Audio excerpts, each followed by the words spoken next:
Hello बच्चों, नमस्कार। मैं विजय पूनिया। आप देख रहे हैं विजय एजुकेशन। विजय परिवार में आपका स्वागत है।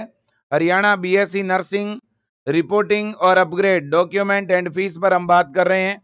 हरियाणा में फर्स्ट राउंड के बीएससी नर्सिंग, पैरामेडिकल और फिजियोथेरेपी के सीट अलॉटमेंट आ गए हैं, जिस पर मैंने आपको पहले जानकारी दे रखी है ना। तो फर्स्ट राउंड के जिन भी बच्चों को कॉलेज अलॉट हुआ है, अब जिन बच्चों को भी कॉलेज ज्वाइन करना था, उन्होंने ऑनलाइन फीस भी जमा कर दी होगी। अब बात बड़ी यह है कि रिपोर्टिंग कैसे करवानी है, कॉलेज कैसे ज्वाइन करना है, अपग्रेड कैसे करवाना है और डॉक्यूमेंट कौन से ले जाने हैं। और अभी जो ऑनलाइन फीस जमा हुई है, इसके अलावा कॉलेज में जब आप जाओगे तो और कितनी एक्स्ट्रा फीस लगेगी। और अगर मान लो कोई बच्चे को डॉक्यूमेंट वेरिफिकेशन से बाहर कर दिया जाता है, तो क्या वो दोबारा काउंसलिंग करवा पाएगा? अगर कोई बच्चा जिसने फीस जमा करवा दी, लेकिन वो अब डॉक्यूमेंट वेरीफाई नहीं करवाना चाहता, तो क्या वो राउंड 2 में भाग ले पाएगा? कैसे होगा अपग्रेड? अपग्रेड का क्या नियम है? और डॉक्यूमेंट वेरिफिकेशन के लिए क्या सारे बच्चों को सेम डे जाना है या अलग अलग कैटेगरी के बच्चों को अलग अलग डेट रोहतक जाना है? ये सब कुछ बता रहा हूं, ध्यान से सुनिए बच्चों। सबसे पहली बात और बड़ी बात तो यह है कि बेटा UHSR, आप यहां पे देखें, UHSRCET admissions.in, यह वेबसाइट है जिस पर हरियाणा बीएससी नर्सिंग की, पैरामेडिकल की काउंसलिंग चल रही है। और बेटा अब आप ध्यान से देख लीजिएगा, जिन भी बच्चों को कॉलेज अलॉट हुआ है राउंड फर्स्ट का, चाहे आपको बीएससी नर्सिंग का मिला है, चाहे आपको बीपीटी का मिला है, चाहे आपको पैरामेडिकल का मिला है, ठीक है ना। सबसे ज्यादा जरूरी अब क्या है, देखो, अब है डॉक्यूमेंट वेरिफिकेशन। डॉक्यूमेंट वेरिफिकेशन के लिए बेटा आपको कहां पे जाना पड़ेगा? आपको पीजीआईएमएस रोहतक जाना पड़ेगा। पीजीआईएमएस रोहतक में एक सेमिनार हॉल है बच्चों, वहीं पे आप सब लोगों का डॉक्यूमेंट चेक होगा। यानी हमारी जो Pandit Bhagwat Dayal Sharma university health science है बच्चों, ये यूनिवर्सिटी और पीजीआईएमएस रोहतक दोनों एक ही कैंपस में है, एक ही बिल्डिंग में है। और वहीं पे एक बड़ा सेमिनार हॉल है जहां पे आपके डॉक्यूमेंट चेक होंगे। और डॉक्यूमेंट चेक होने की डेट है 28 से 30 अक्टूबर। लेकिन बेटा आपको इसके बीच में कभी भी जा सकते हो आप ना, इसके लिए फिक्स है कौन से बच्चों को किस डेट को जाना है, ये पहले से फिक्स किया हुआ है बेटा। ठीक है कि नहीं? बिल्कुल। और जैसे ही आपका डॉक्यूमेंट वेरीफाई हो जाए ना बेटा, उसके जस्ट बाद आपको कॉलेज जाना है। तो कॉलेज आप 28 अक्टूबर से 31 अक्टूबर तक आप कभी भी जा सकते हैं। जैसे ही डॉक्यूमेंट आपके चेक हो गए, डॉक्यूमेंट वेरीफाई होने के बाद आपको जो कॉलेज मिला हुआ है उसमें जाना पड़ेगा। अब बात बड़ी यह है, यह शेड्यूल मैं वैसे आपको पहले बता भी चुका हूं। यह है आपके डॉक्यूमेंट वेरिफिकेशन का शेड्यूल बेटा राउंड फर्स्ट का, है ना। अगर आप इस शेड्यूल पे ध्यान देंगे तो यहाँ क्लियर कट लिखा हुआ है, ध्यान दीजिएगा। 28 तारीख को यानी आज बेटा जितने भी बच्चे बीसी कैटेगरी के हैं, बीसी ए, बीसी बी कैटेगरी, एससी और एससी डी कैटेगरी के बच्चे जो हैं, उनको आज कॉलेज ज्वाइन करना है। अभी तक अगर किसी बच्चे ने कॉलेज ज्वाइन नहीं किया है तो आप अभी भी जा सकते हो, है ना। कोई in service, EWS, person with handicapped, NRI भी है तो उसे भी आज ही जाना है ना। बिल्कुल जी। अभी भी पीछे रह गए हो तो जा सकते हो आप, अभी भी मौका है आपके पास। आपको जो सीट अलॉट हुई है, अगर इनमें से किसी भी कैटेगरी से अलॉट हुई है तो आज आपको जाना है। थोड़ा बहुत लेट हो गया है तो भी जा सकते हो बेटा, ये बात मैं आपको पहले भी बता चुका हूं 2 दिन पहले। अब कल कल 29 अक्टूबर है, 29 अक्टूबर को कॉलेज ज्वाइन करने के लिए किसे जाना है? जिन बच्चों को कॉलेज ओपन कैटेगरी से अलॉट हुई है।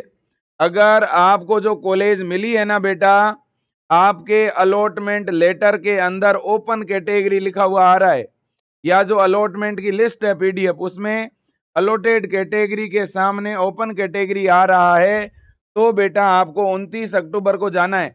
भले ही आपकी कैटेगरी कोई भी हो, आपकी मान लो कैटेगरी है बीसी और आपको सीट मिल गई ओपन वाली, तो आपको 29 को जाना है। आपकी कैटेगरी ईडब्ल्यूएस है और आपको सीट मिल गई ओपन कैटेगरी की, तो आपको 29 को जाना है। अब 30 तारीख को किसे जाना है भाई?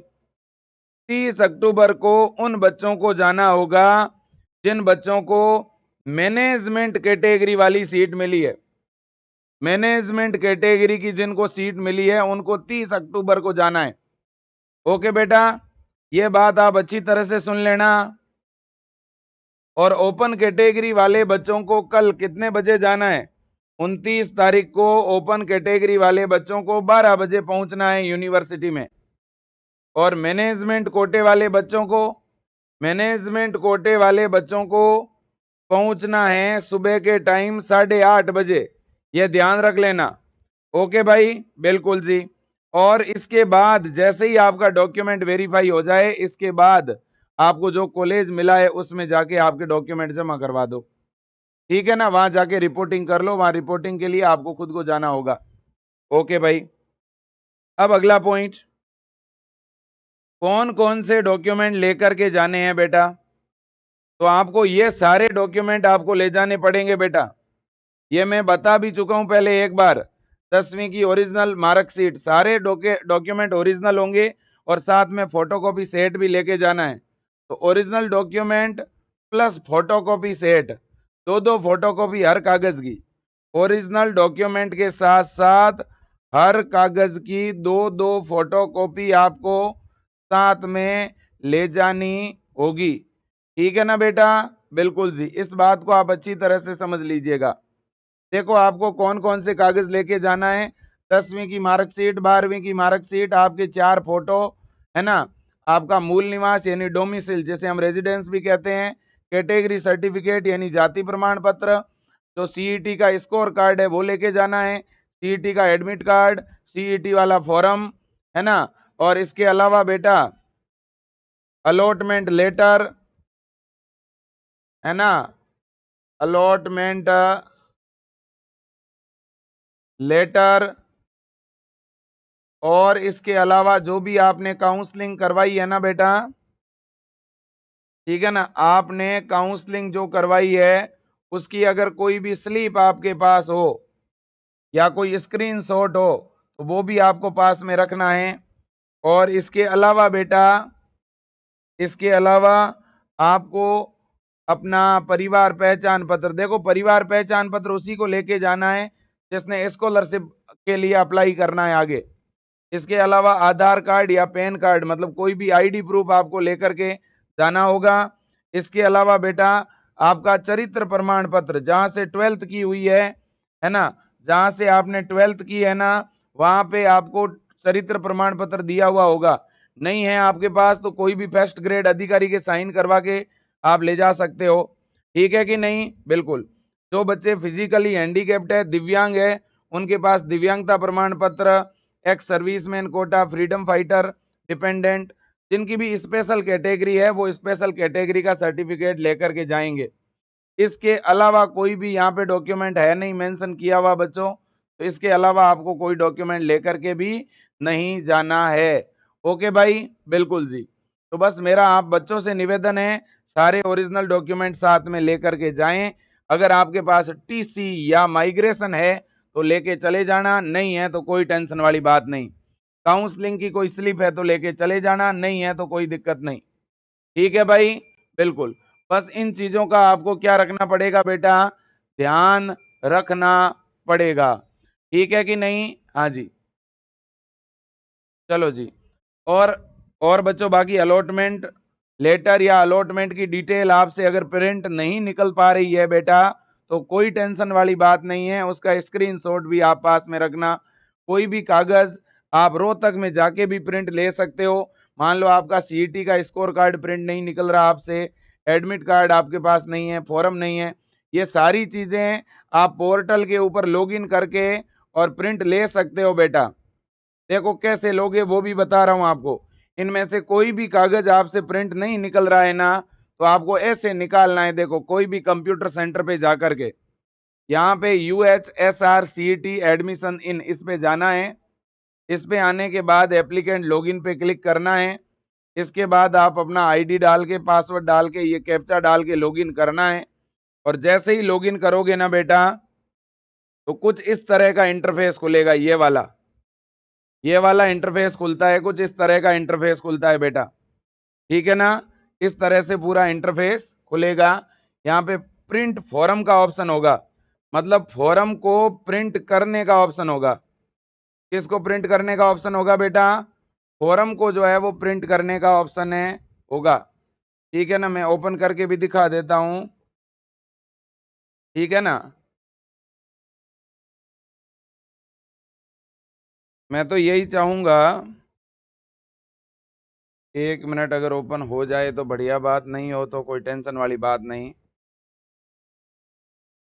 और मेरा आप सब बच्चों से निवेदन है बेटा कि डॉक्यूमेंट वेरिफिकेशन करवाने के बाद जो भी कॉलेज मिला है उस कॉलेज में जब आप जाओ बेटा, ठीक है ना, और ध्यान रखना फीस जो जमा करवाई है उसकी भी स्लिप भी आप साथ में लेके जाना भाई। फीस जमा करवाई है उसकी स्लिप, ठीक है ना। हाँ बेटा, अब देखिएगा, इतनी बात आपके समझ में आ गई होगी, है ना। तो फीस जो डिपॉजिट करवाई उसकी स्लिप भी आपको साथ में लेकर के जानी है। डॉक्यूमेंट वेरिफिकेशन के समय ओरिजिनल डॉक्यूमेंट प्लस सारे डॉक्यूमेंट के 2 फोटोकॉपी सेट प्लस स्टूडेंट खुद को भी जाना होगा। ठीक है, इस बात को समझ पा रहे हो आप लोग?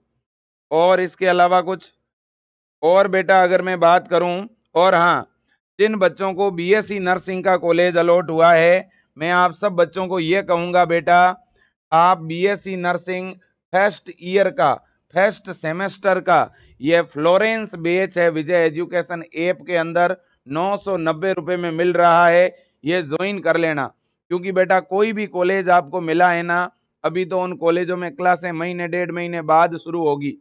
तब तक आप घर पे बैठे मत रहना, इस बैच में जुड़ के अपनी डेली क्लासें देखते रहना, जिससे आप 3-3, 4-4, 5-5 चैप्टर कवर कर लोगे। और जब कॉलेज आपके शुरू होंगे ना बेटा, तो वही चैप्टर कॉलेज में जब दोबारा पढ़ाएंगे तो आपका रिवीजन होगा, कॉन्फिडेंस बढ़ेगा, आपके कॉलेज के जो इंटरनल एग्जाम है उनमें अच्छे नंबर आएंगे।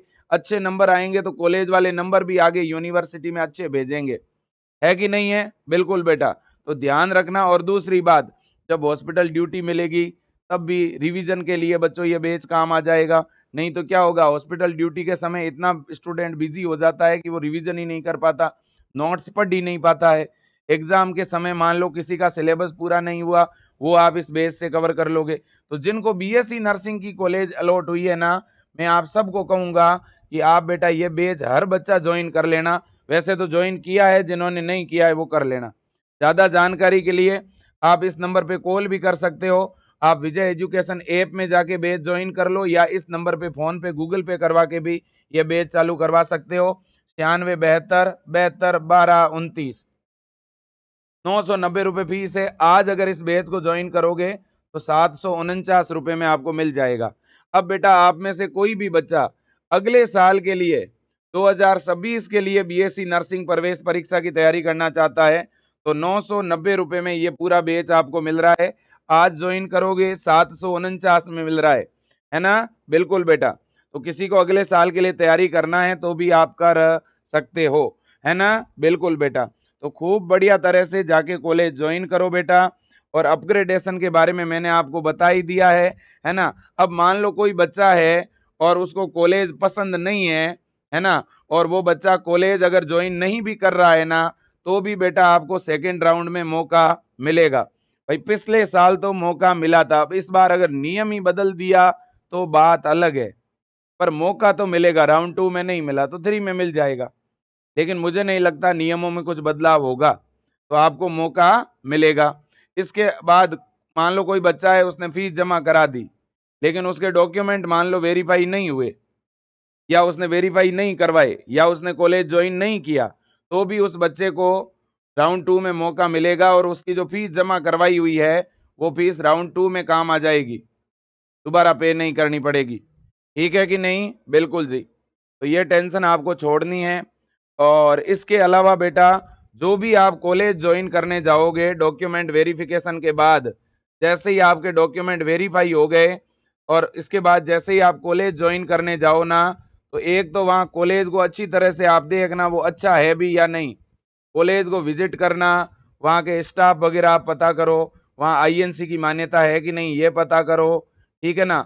वहाँ पर रिजल्ट कैसा रहता है बच्चों का ये पता करो, वहाँ का डिसिप्लिन कैसा है ये पता करो, है ना। वहाँ पर फीस तो बहुत ज़्यादा तो नहीं ले रहे हैं ये पता करो, बच्चों को परेशान तो नहीं करते हैं, रैंगिंग तो नहीं होती है ना, सिटी से ज़्यादा दूर तो नहीं है, वो हॉस्पिटल ड्यूटी भेजते हैं कि नहीं भेजते हैं, है ना। ये सारी चीज़ें आप पता कर लें के बाद में फिर उसे ज्वाइन करना। अगर आपको लगता है कॉलेज सब कुछ बढ़िया परफेक्ट है, फिर आप ज्वाइन कर लेना और अपग्रेड मत करवाना।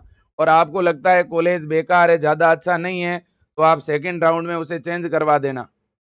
अगर अच्छा ना हो तो अपग्रेड करवा देना, अच्छा हो तो उसे ज्वाइन रखना। ठीक है ना बेटा? बिल्कुल। तो ये सारी चीज़ें हैं।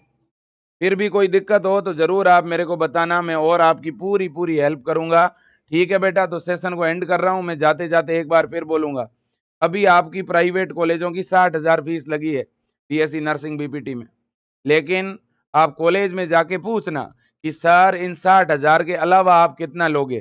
तो वो कॉलेज वाले आपको बता देंगे। समझ में आई बात? कहीं ऐसा ना हो कि आप कॉलेज ज्वाइन कर लो और जब कॉलेज शुरू होंगे तब वो कहेंगे 2 लाख और लाओ, तो गड़बड़ हो जाएगी। पहले फीस वगैरह सब पता कर लेना वहाँ पे। हॉस्टल की फीस, कॉलेज की फीस, बुक वगैरह, ड्रेस वगैरह उसका एक्स्ट्रा लेंगे कि नहीं लेंगे, सब कुछ पता करके और फिर ज्वाइन करना कॉलेज। अगर अच्छा ना लगे, फीस ज़्यादा हो, तो सेकंड राउंड में चेंज करा देना। ठीक है बेटा? बिल्कुल। तो thank you so much, best of luck. इस वीडियो को शेयर करिए ज़्यादा से ज़्यादा बच्चों तक। ठीक है ना? बिल्कुल। और जिनको कॉलेज नहीं मिला है उन बच्चों को राउंड 2 में मिल जाएगा, धैर्य रखें। और राउंड 2 में भी मैं आपका चॉइस फिलिंग करवाने वाला हूँ। आप में से जिस भी बहन को, जिस भी बेटी को, जिस भी भाई को गवर्नमेंट कॉलेज मिला है, आप अपना रिजल्ट, आप अपना अलॉटमेंट की डिटेल, है ना, अपना फोटो, नाम, पिताजी का नाम और जो कॉलेज मिला है वो आप विजय एजुकेशन के व्हाट्सएप पे ज़रूर भेजना। हम बधाई के पोस्टर बनाएंगे। ठीक है बेटा? बिल्कुल। जिनको गवर्नमेंट मिला है वो बच्चे। तो थैंक यू बेटा, थैंक यू सो मच।